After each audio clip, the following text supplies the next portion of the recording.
Australia's banking regulator has released a discussion paper on the tougher regulations under Basel III in response to the global financial crisis. As expected, the proposed changes include new governance rules, requirements for banks to hold more liquid assets, and rules forcing lenders to match the term of their lending with their funding more closely. Well, Phillip Lasker has been taking a look at the measures, and I spoke to him earlier. Well, Phil, it's a complicated area, but what are regulators trying to achieve here? Well, they're trying to make banks safer in the wake of the global financial crisis. They're trying to make banks carry more capital as a buffer against bad times. They're trying to marry up a bank's activities with its security, because banks tend to lend long and raise money on a short-term basis, and so they're trying to marry up the security a bank holds with those sorts of activities. So that means matching assets, presumably? Yeah, matching assets, that's right. And there's also a short-term requirement they want to increase where if there's a global financial crisis again, or the system freezes up, instead of banks being able to survive for, say, 5 days as they could now, given their liquid assets, they've extended that to 30 days, and they need to hold more assets like government bonds to survive through that period.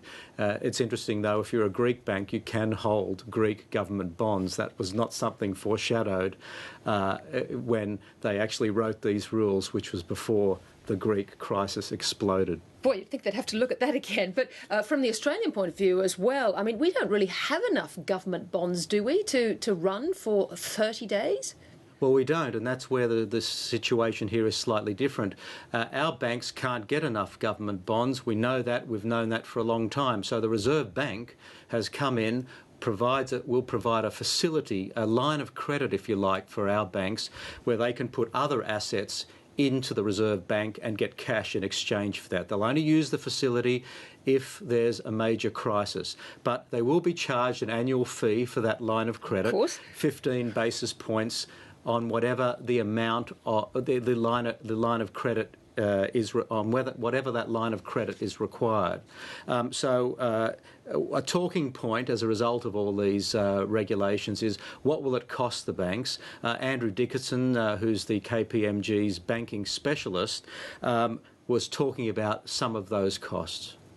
Banks are going to have to hold a higher proportion of their assets as liquid assets, and APRA has been very clear that the only assets which will qualify as these liquid assets are government bonds. So those assets are very low yielding and will therefore create a bit of a drag on bank earnings, having to hold that high proportion of low yielding assets. They also are going to have to borrow more of their funding longer term to match the longer term of their lending, and borrowing longer term also comes at a higher cost. But those costs, when measured across the entire banking spectrum, or all their assets, in net terms, some people say should be about 6 basis points, which the banks would then, of course, pass on to their customers. And so finally, what does this all mean for bank boards? Well, bank boards are going to be far more accountable, far more responsible, and they're going to be involved in monitoring more closely the activities of the bank, and Andrew Dickinson pointed that out. Boards now will need to be focusing very heavily on the liquidity plans that banks have in place, the controls the banks have in place around liquidity, and the scenario analysis they're doing to determine what sort of buffers they need over the minimum ratios.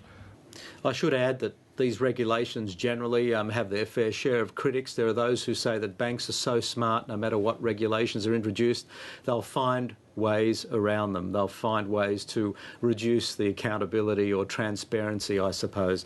And there are others who say that these regulations, they're restrictive, they impose costs on banks, and that's the last thing you need when you've got economies under stress, and you need banks, which are considered the engines for growth, to actually drive the economy.